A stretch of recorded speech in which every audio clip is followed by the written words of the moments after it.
여러 가지 복들이 많은데 여러분들이 잠을 잘 자는 것도 복입니다. 그래서 어떤 분들은 머리가 땅에 닿기만 하면 주무시는 분들이 있어요. 근데 이런 분들이라 할지라도요, 카페인 성분이 강력한 커피를 마신다거나 또는 염려나 걱정, 근심이 많게 되면 잠을 잘 못 주무십니다. 염려, 근심, 걱정 때문에 잠을 못 이루는 분들이 있죠. 그래서 여러분들이 밤에 잠자지 못하고 엎치락 뒤치락 하면 힘들어하는 그런 분들이 계십니다. 평소에 그저 잠 잘 자다가 한두 번 잠을 못 자도 괴롭습니다. 그런데 습관처럼 잠을 못 자는 사람들이 있잖아요. 불면증이라고 얘기를 하죠. 이런 분들에게 의사가 수면제를 처방을 해요. 불면증 때문에 수면제를 의지해서 잠을 드는 사람들에게 의사가 처방을 하는데요, 지나치게 수면제에 의존하는 사람들이 꽤 있습니다.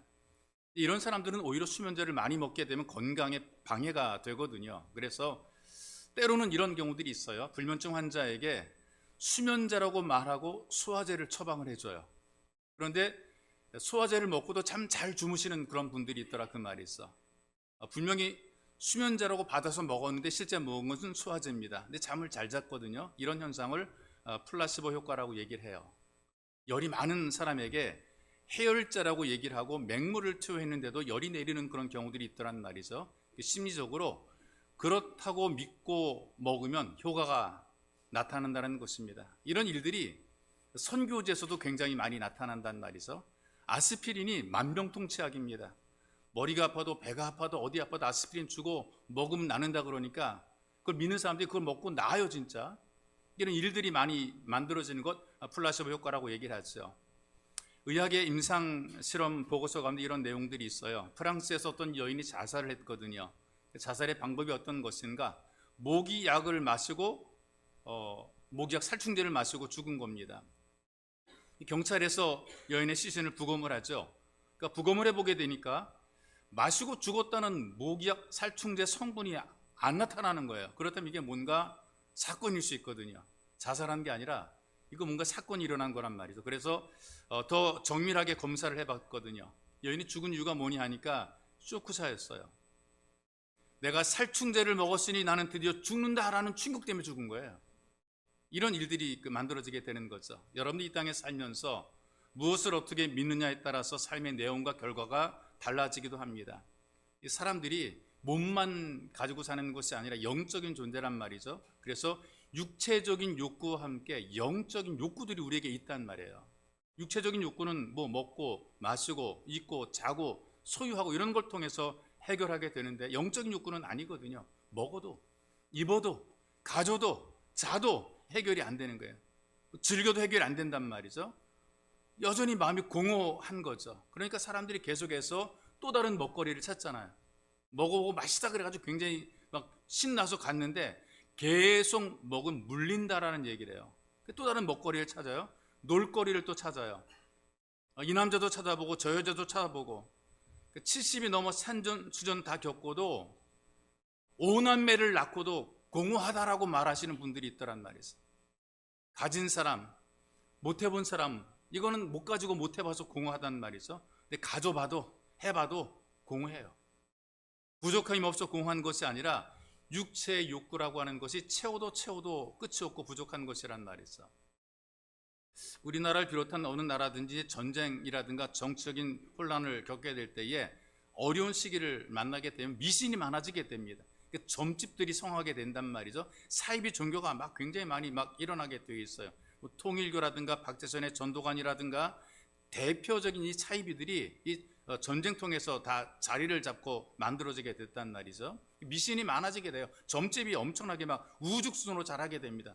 그러면은 살만하면 어떤 사람들이 그런 고난의 시기를 다 극복해내고 먹고 살만하면 등 따뜻하고 배부르게 되면 이런 미신과 사이비들은 사라지게 되는 거 아닙니다. 먹고 살만하니까 전통과 문화를 찾다 하면서 굿이라든가 이 전 보는 것까지도 오히려 장려하고 공공연히 방송에 내보내고 그런단 말이죠. 경제적으로 삶이 풍요로워지게 되고 지식인들이 많이 늘어나게 되면 미신은 저절로 없어질 것 같은데 그런 게 아니란 말이죠. 오히려 현실을 보게 되니까 미신적인 현상이 더 많이 늘어나고 있어요. 잘 살아도 공허한 거예요. 배부르게 먹고 등 따뜻해도 공허한 것이란 말이죠. 영적인 욕구가 채워지지 않게 되니까 늘 마음속에 그 공허함이 있어요. 그래서 어거스틴이 이런 말 하더라고요. 사람이 하나님 품에서 안식을 얻을 때까지는 참된 평안이 없다는, 이렇게 얘기를 하는 거예요. 여러분과 제가 인생을 살아가면서 하나님 품에 안전하게 거할 때에 우리가 평안을 누리게 되는 거예요. 하나님과 함께 안식하면서 우리가 이 평안을 누리게 되는, 그 전까지는 이게 안 되는 거예요.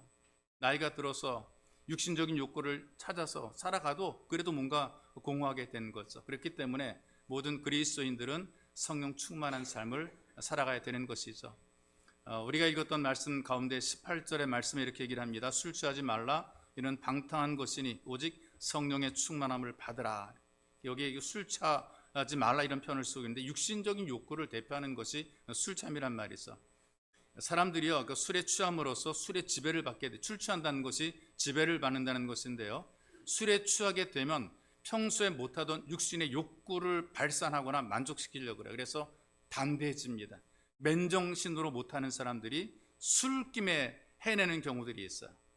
평상시에 조용하던 사람들이 술 기운을 빙자해서 말이 많아지게 됩니다. 그래서 젊은 사람들은 사랑을 고백할 때 용기가 없어서 고백을 못했는데 술김에 사랑을 고백을 해요. 또 섭섭한 말을 할 때도 술을 이용해서 술김에 그 말을 해버리는 거죠. 술을 마시고 그 술김에 자기 욕구를 해소하게 되는 것입니다. 온전한 정신 가지고 못하거든요. 온전한 정신 가지고 말도 못, 행동도 못하게 되는데, 그런데 술김에 마음속에 쌓아두었던 육신적인 욕구를 발산해내는 것이죠. 그래서 이제 그 회사에서 직원들을 그 면접할 때에 뭐 다중 면접이라 그래가지고요, 회사 임원들이, 면접관들이 직원들 면접하는 그 회사에 지원한 사람들과 술을 마시면서 그들의 숨겨진 모습을 발견하기도 하고요, 또 함께 고스톱을 치면서 그들의 속에 있는 것을 드러내기도 합니다. 술 마시니까 사람이 달라지게 되거든요. 점잖은 신사의 모습인데 아무데나 쓰러져 누워 잡니다. 평소에 건물에 화장실을 찾던 사람들도 전신주 붙잡고 소변을 보고 막 그래요. 술 취하니까 이렇게 되는 거란 말이죠. 육신적인 욕구라고 하는 것이 성도들의 소망을 흐리게 만들어요.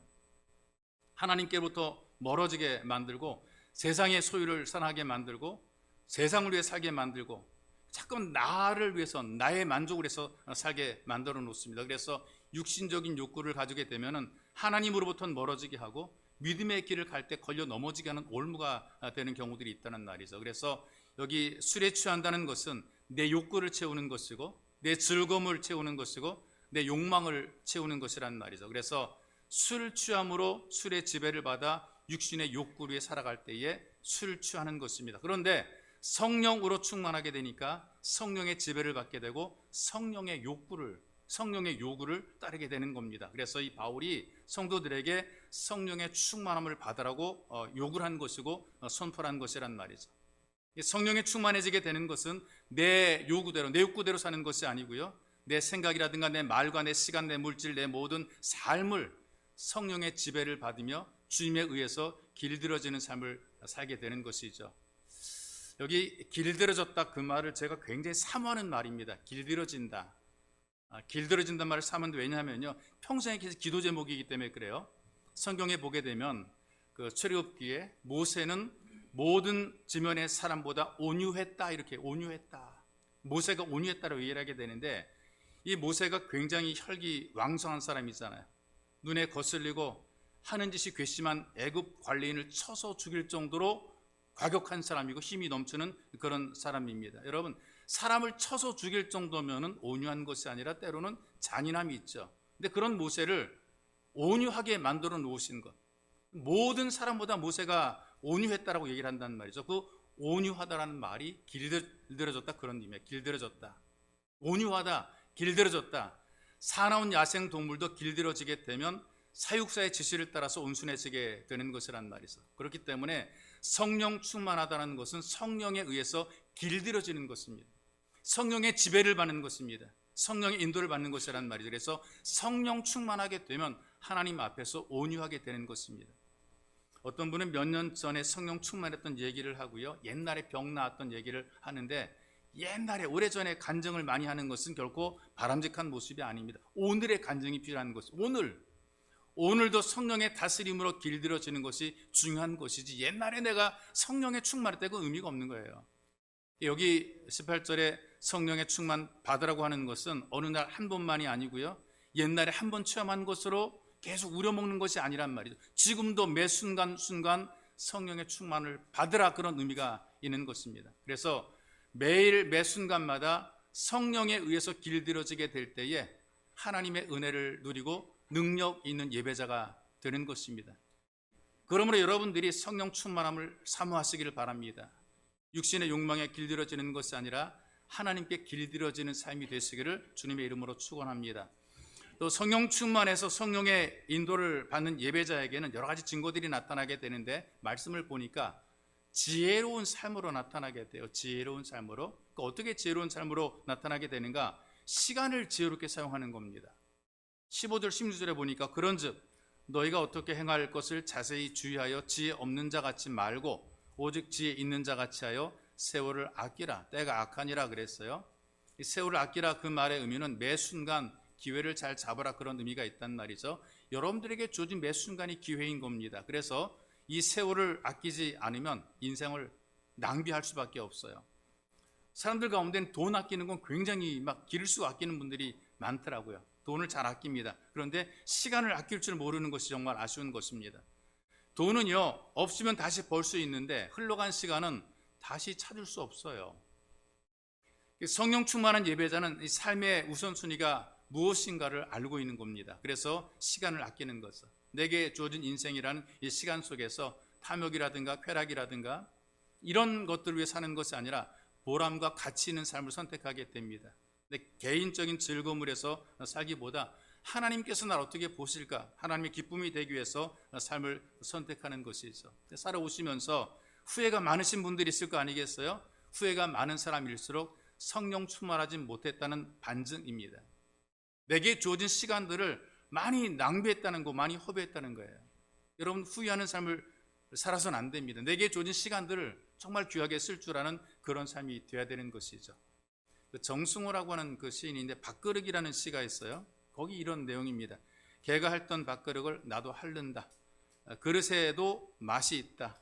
햇살과 바람이 깊게 스민 그릇의 밑바닥이 가장 맛있다.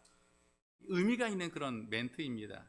개가요, 여러분 자세히 보게 되니까 밥그릇을 확실하게 핥아 먹습니다. 주인이 밥그릇에 음식을, 먹이를 채워주게 되면 개는 다 먹어요. 먹고 또 먹고, 분명히 아무것도 없음에도 불구하고 자기 밥그릇을 핥아 먹는 그런 모습을 우리가 목격을 하게 됐어. 이 시인이 그런 모습을 보면서 질문합니다. 나는 과연 내 밥그릇을 얼마나 핥았는가? 내게 주어진 이 삶을 얼마나 열심히 잘 살았는가 질문하는 것이죠. 많은 사람들이 자기에게 차려진 밥그릇을 제대로 먹지 않고 대충 먹고 그냥 썩히는 경우들이 많습니다. 밥그릇의 밑바닥까지 핥는 수고로움이 있을 때에 그 사람이 시간을 잘 보내는 것이죠. 여러분들 과거를 돌이켜 보았을 때에 후회가 많은 것은 그만큼 열심히 밥그릇을 핥지 않았다는 것입니다. 신앙생활 속에서 하나님 경험하지 못하고 은혜를 누리지 못했다면 은혜가 모자란 게 아니에요. 하나님께서 여러분들에게 은혜를 많이 베풀지 않은 것이 아닙니다. 하나님의 손이 짧은 것이 아닙니다. 무능한 것이 아닙니다.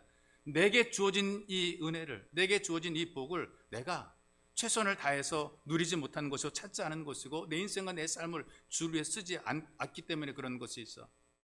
하나님 앞에서 여러분들의 시간을 드리지 못하게 되면 겉모습이 아무리 화려해 보여도 절대로 성령 충만한 사람이 아니라는 것입니다. 여러분들은 정말 살아계신 하나님의 은혜를 경험하고 그 은혜를 맛보고 살아가야 됩니다. 그러기 위해서 여러분들이 삶을, 여러분들의 시간을 즐거이 예배자로 하나님 앞에 드리시기를 바랍니다. 그래서 오늘 예배를 통해 드려진 시간이 여러분들에게 복이 되시기를 주님의 이름으로 축복합니다. 또 지혜로운 삶을 보니까요, 주님의 뜻대로 살아가려고 애를 쓰는 모습이 나타나는 것을 보게 돼요. 내 마음대로 사는 것이 아니라 주님께서 원하시는 대로 살려는 그런 모습이 나타나게 되는데 17절에 보십시다. 그러므로 어리석은 자가 되지 말고 오직 주의 뜻이 무엇인가 이해하라. 예전에 성경에 보니까 분별하라 이렇게 얘기를 했더라고요. 하나님께서 무엇을 원하시는가 분별하라, 이해하라, 그 말이거든요. 성령 충만한 삶은 삶의 방향이 하나님을 향해 있다는 말이 있어요. 무조건 시간을 많이 투자한다고 잘하는 것이 아니라 내가 어느 방향으로 가고 있는가 굉장히 중요하다는 말이 있어요. 시간 쓰시는 분들 가운데는 정말 열심히 사는 분들이 꽤 있습니다. 여러분, 범죄를 모의하는 사람들이 있단 말이죠. 악한 모의란 말이에요. 악한 목적, 남을 해치고 내 목적을 이루고자 하는 이 범죄의 모의를 하게 되는데, 그거 그냥 되는 거 아니고요. 이 사람들 시간 투자 굉장히 많이 합니다. 여러분 다니면서 현장 조사해요. 범죄를 저지르기 위해 현장 조사를 한단 말이죠. 망보는 일을 반복해서 한단 말이죠. 시간을 많이 투자하고 그렇게 범죄를 저지르다가 걸리게 되는 거란 말이에요. 근데 믿는다, 하나님 믿는다, 예수 믿는다고 하면서도 인생을 대충 살아가는 사람들이 많이 있어요. 범죄를 모의하는 사람들이 시간을 투자하는 것보다 훨씬 더 적게 하나님에게 예배의 자리에 시간을 투자하지 않고 인생을 살아가는 사람들이 너무나 많다는 것이죠. 그러면서 자기의 뜻을 주님의 뜻이고 자기의 생각을 응답이라고 착각하는 경우들이 꽤 있다는 얘기입니다. 어떤 청년이 은혜 받았다고 하면서 선교사가 되는 것이 하나님의 뜻이라고 믿었어요. 그게 자기 생각이에요. 내가 은혜를 많이 받았어, 하나님이 나를 많이 사랑하시니까 내가 어떻게 하는 게 좋아, 선교사가 돼야지. 어느 나라로 갈지 고민이 되죠. 어느 나라로 갈지. 선교사가 되면 어느 나라로 가긴 가야 될 텐데 어느 나라로 가야 될 것인가 고민하는데, 마침 시내에 나갔는데 필리핀 대사관 앞에서 차가 막혀가지고 1시간이 지체가 돼버리고 말았어요. 근데 머릿속에 번쩍 떠오르는 생각, 하나님께서 나를 필리핀으로 보내시는구나. 필리핀으로 설교 가겠다고 하는 거예요. 기도도 해보지도 않고 준비도 하지도 않고 이걸 하나님 뜻이라는 것을 목사님에게 말했는데 목사님 뒤통수 맞았어요. 정신 차리라고. 이놈아, 선교가 장난이냐? 뒤통수 맞았어요. 어느 여집사님이 신문에서 광고 하나를 보았어요. 최신 보잉 747기를 타고 성지 순례를 가세요. 근데 가고 싶은 마음이 굴뚝 같은데 입시생 자녀를 두고 자기가 선기 순례 갔다 오는 것이 이게 하나님 뜻인가, 그래도 괜찮은가 자신이 없었어요. 근데 다음날 아침 눈을 딱 떴어요. 이 디지털 시계가 7시 47분을 가리킵니다. 747. 숫자를 딱 보는 순간에 번쩍 머리를 치는 것이, 이거 보잉 747기로 성지순례 갔다 오라는 하나님의 뜻이다. 성지순례 가겠다고 신청을 했어요. 이게 하나님의 뜻이 아니라 사실은 미신입니다. 기독교 미신이란 말이죠. 좀 더 구체적인 예 하나 제가 설명할게요. 어떤 교회에서 전도사님이 그 교회 어린이집 여교사에게 마음을 두고 있었습니다. 혼자 기도 많이 했겠죠. 참 좋은데 프로포즈를 좀 하긴 해야 되겠는데 어떻게 프로포즈 할까 하다가 편지로 프로포즈를 하게 됩니다. 장문의 편지를 썼어요. 결혼 대상자를 위해서 철하기도 하고 금식기도 했는데 하나님께서 사인을 주었다. 당신은 목회자의 아내가 될 사명이 있다. 근데 하나님께서 내 아내로 허락하셨다. 열심히 기도하니까 응답이 이렇게 왔다는 거예요. 나와의 결혼은 하나님의 뜻이기 때문에 만약에 거절하게 되면 불행한 보응이 있을 것이다. 그런 내용을 써서 그 편지를 받은 자매가 부담을 느꼈어요. 고민이 됐어요. 믿어지진 않음에도 불구하고 마지막 말이 부담이 된 거예요. 불행한 보응이 있을 것이다. 그 말에 부담이 된 거예요. 그래가지고 저한테 갖고 와가지고 어떻게 하면 좋겠냐고 물어보길래 제가 한마디로 정리했습니다. 하나님의 뜻이면 두 사람에게 똑같은 사인을 보냈을 것이고 같은 마음을 갖도록 했을 것이다. 자기는 아니거든요. 근데 그 전도사님은 계속 맞다고 막 우겼어요. 여교사는 결국 목회자의 아내가 되었습니다. 근데 그 전도사님과 결혼한 것은 아니에요. 종종 하나님의 뜻을 빙자해서 하나님의 뜻을 팔아서 일방적으로 프로포즈하는 경우들이 있습니다. 그런데 실제로 결혼에 성공한 예는 거의 없고요. 다 자기 욕심이더라 그 말이 있어. 간절히 기도하고 최선을 다해서 삶을 드리지 않았음에도 불구하고 예배자로 섬기지 않았음에도 불구하고 자기 뜻대로 안 되면 응답이 없다 이렇게 얘기를 해요. 자기 뜻대로 되면 하나님 뜻이라고 얘기를 합니다. 여러분, 하나님의 뜻대로 살려면 성령 충만해야 되거든요. 성령의 지배를 받고 성령의 길들여져야 되는 것이란 말이 있어. 하나님의 뜻대로 살아가야 되는데 내 뜻대로 살려고 하면서 성령을 거스르는 일들이 굉장히 많더라 그 말이에요. 여러분, 성령의 충만함을 위해서 간절히 기도하셔야 됩니다. 그 특급 법률사무소 대표인 그 조석현 변리사라는 분이 있는데 서울중앙침례교회 장로님이십니다. 이분이 국민일보에 나의 인생 나의 신앙란에 제목을 이렇게 잡았어요. 꼴찌였던 나를 하나님께서 수석이 되게 하셨다라고 한증을 했어요. 고등학교 때 450명 가운데 꼴찌입니다. 450등, 거꾸로 1등이에요. 고등학교를 겨우 간신히 졸업을 하고 대학 가려고 시험을 쳤는데 3번 실패. 왜 거꾸로 1등인 사람이 대학 쉽게 가겠습니까? 3번째 떨어졌어요. 근데 그러다가 군에 입대하게 된 거죠. 근데 군종 사병을 만나가지고 전도를 받아서 함께, 군 생활이 힘드니까 함께 이제 신앙생활을 한 거예요.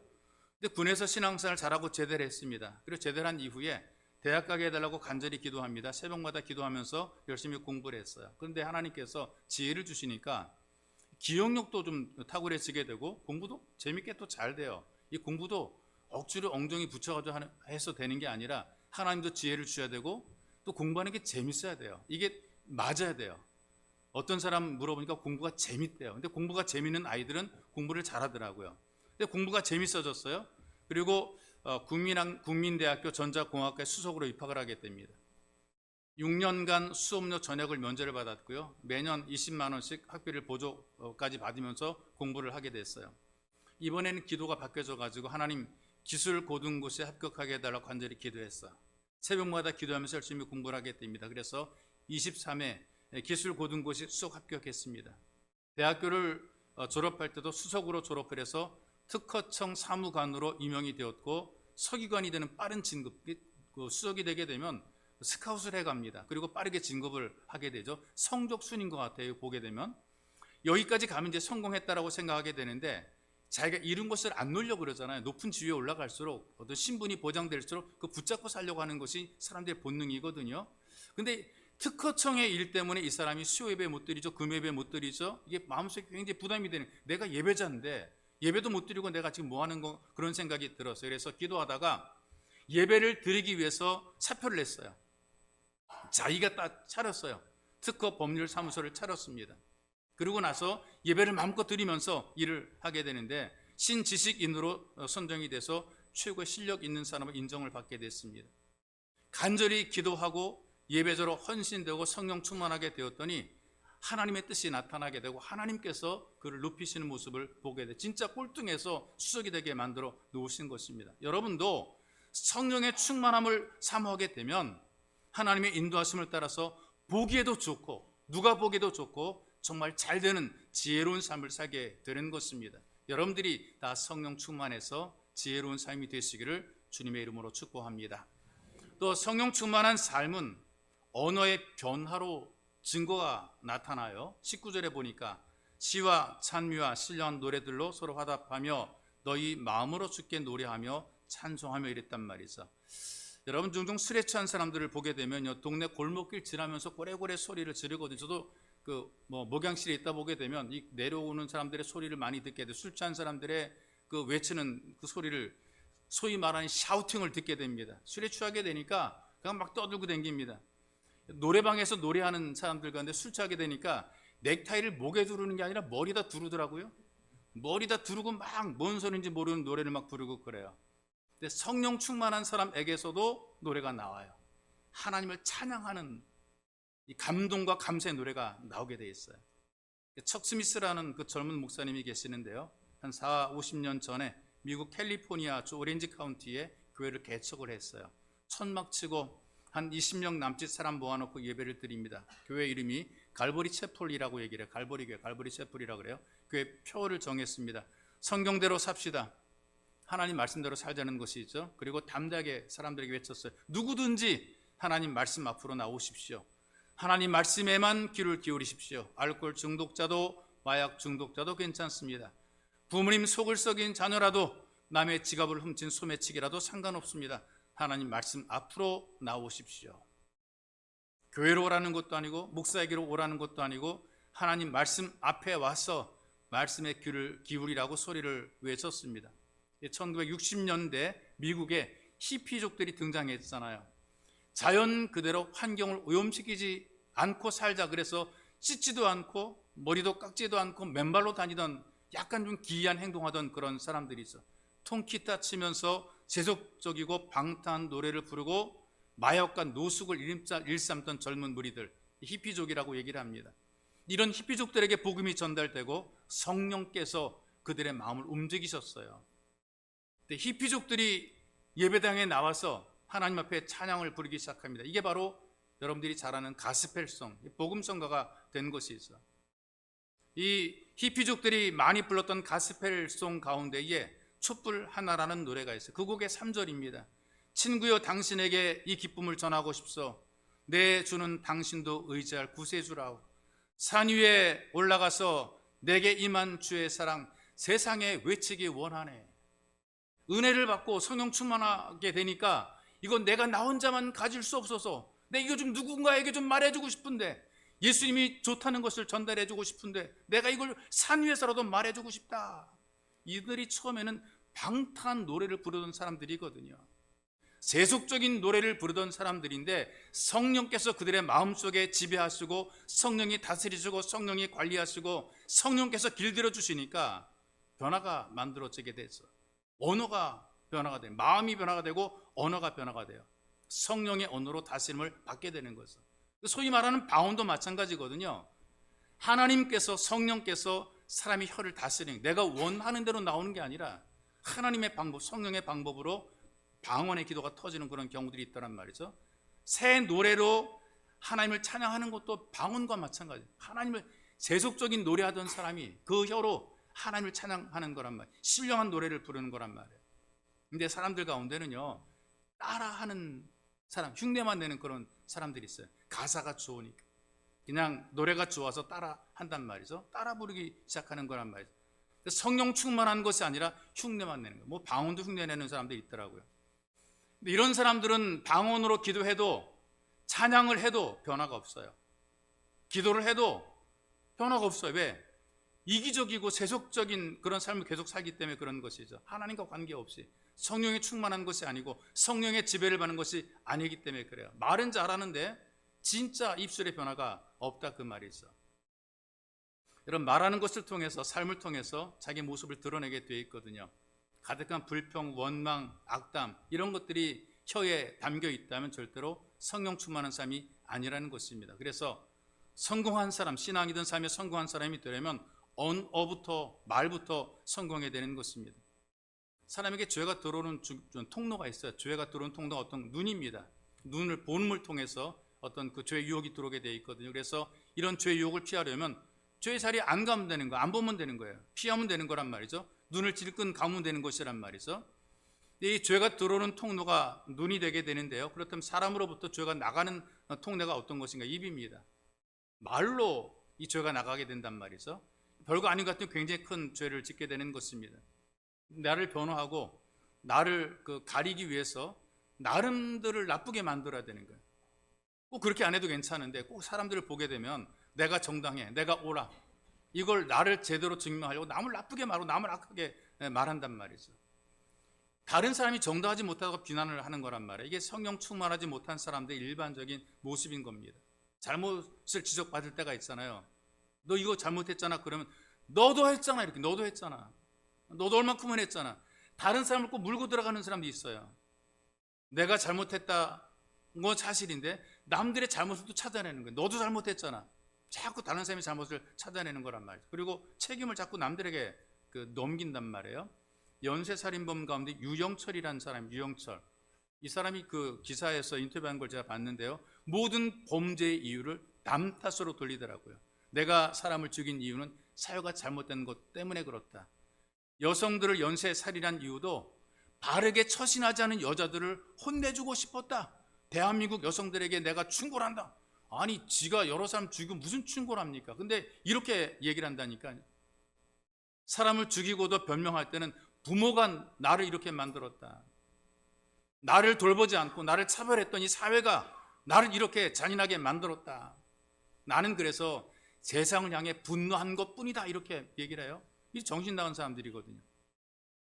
내가 잘못한 것도 인정을 해요. 근데 내가 잘못하긴 했지만 그러나 내가 이렇게 된 것은 모두 너 때문이다. 이렇게 너 때문이다. 하나님 탓이다. 교회 탓이다. 절대 회개하지 않습니다. 하나님께서는 말씀하시죠.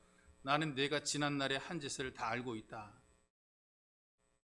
성령 충만한 삶은 자기 약함을 고백하고 자기의 죄인됨을 인정을 합니다. 그리고 회개합니다. 회개함으로 성령에 충만해지게 되고 회개하게 되면 무거웠던 짐들이 가벼워지게 되고 유쾌해지게 되는 거죠. 성령께서 혀를 길들여 주십니다. 찬양과 감사가 고백되게 만들고 기쁨이 나오게 만들고 기도하게 하시는 겁니다. 여러분, 성령 충만하니까 막 나를 막 과대포장하지 않아요. 남들도 과대포장해서 나쁘게 평가하지도 않아요. 있는 그대로 보고 격려해주고 위로해주고 붙잡아주고 붙돋아주게 되고 이런 일을 많이 하게 되죠. 혹시 약점이 있고 흠이 있더라도 가려주고, 그래서 안심시켜주는 그런 일을 하는 거란 말이에요. 한 교회 권사님 한 분이 이사 오셨어요. 가까운 감리교회 등록을 하셨거든요. 전에 다니는 교회가 굉장히 좋았었지만 이사 오는 바람에 교회를 부득이 옮길 수밖에 없었다, 이제 그렇게 얘기를 하면서 교회에 등록해서 신앙생활하게 되는데, 그 권사님을 잘한다고 하시는 분이 목사님에게 전화를 했어요. 목사님, 그 권사님 화나면요 목사님 목에 비수를 대는 사람입니다. 전에 있던 교회에서도 그랬대요. 전화 받은 목사님 굉장히 부담이 되는 거예요. 그 후부터 권사님이 선물을 주시거나 또 뭐 식사를 대접하시거나 교회를 위해 헌신을 해도 마음속에 부담이, 저렇게 잘하다가 화나면 내 목에 비수를 대겠지, 경계심이 생기는 거예요. 그래서 가까이 가지 않고 어느 정도 거리를 두었어요. 5년 동안 충성스럽게 교회를 잘 섬겼는데 직장 따라 대전으로 또 이사를 가시게 됐어요. 그래서 인사를 하면서 제가 아쉽습니다. 직장 때문에, 남편의 직장 때문에 대전으로 이사 가게 되었습니다. 그리고 이사 간 뒤에도 목사님 때 계속해서 고추장과 된장을 보내줍니다. 권사님이 떠난 이후에 목사님이 비로소 깨달았어요. 아, 그런 분이 아니구나. 내 목에 비수를 대는 그런 분이 아니구나. 목사님 자기가 들었던 그 말 한마디로 좋은 사람을 내가 가까이 하지 못했다, 참 아쉽다, 이제 그런 얘기를 하신단 말이죠. 여러분, 성령이 충만하지 못하게 되면 자꾸 화평을 깨트리는 말이 나오게 돼 있어요. 성령 충만한 삶은 복된 입술이 되게 되는데, 성령 충만하지 못하게 되면 자꾸 남들을 깎아내리는 그런 말을 하게 되고, 비난하는 말을 하게 되고, 흉보는 말을 하게 되고, 원망의 말을 하게 되고, 불평의 말을 하게 돼 있어요.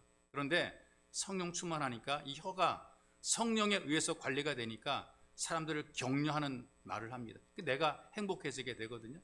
부드럽게 말하게 되니까 안정적인 모습으로 살게 되고요. 거짓이 없이 말하게 되니까 담대해요. 뿔릴 게 아무것도 없어요. 마음에 사랑이 많은 사람 위로의 말을 하잖아요. 사람을 위로해 주잖아요. 겸손한 사람은 과장하지 않고 사실 그대로 말하거든요. 마음에 여유가 있는 사람들은 말을 하기에 앞서서 다른 사람 이야기를 잘 들어줍니다. 사람들에게 안정감을 주게 되는 것.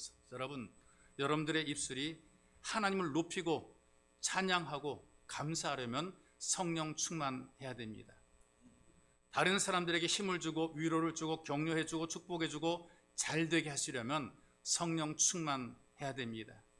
하나님께 관리받는 성령 충만한 입술이 되시기를 주님의 이름으로 축복합니다.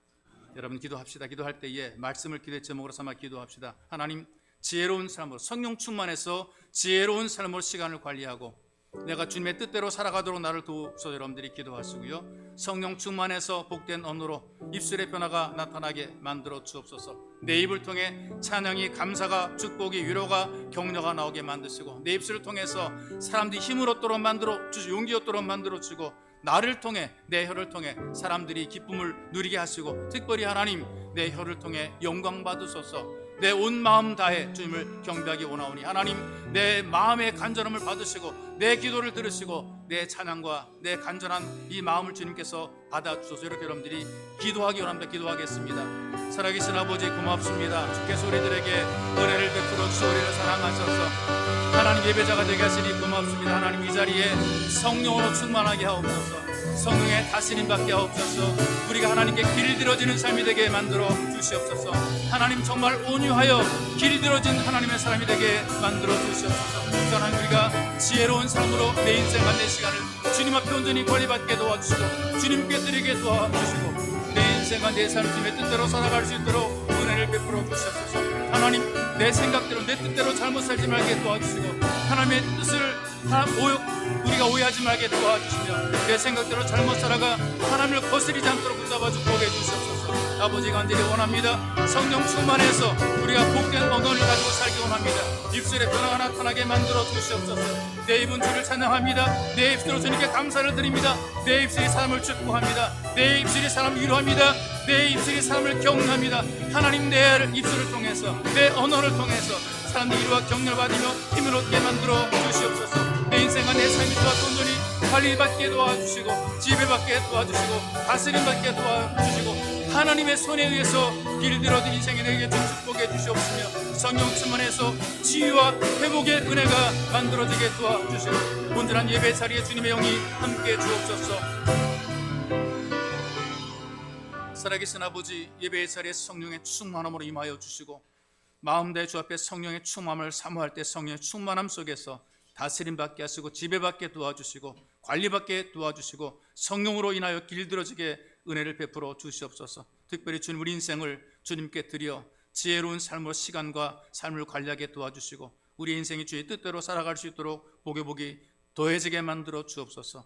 우리 혀가 성령의 인도와 지도를 받으며 찬양과 감사가 나타나게 만들어 주며, 우리 혀로 축복과 위로와 격려가 되어서 다른 사람을 살리고 위로하며 세우는 귀한 일을 할 수 있도록 주님, 우리를 도우소서. 우리를 통해서 성령의 충만함이 증거되게 하시고 나타나게 만들어 주시고 세워지게 도와주시옵소서. 예배 울타리가, 교회가 견고해지게 만들어 주시고 하나님의 일이 우리를 통해서 나타나게 만들어 주시옵소서.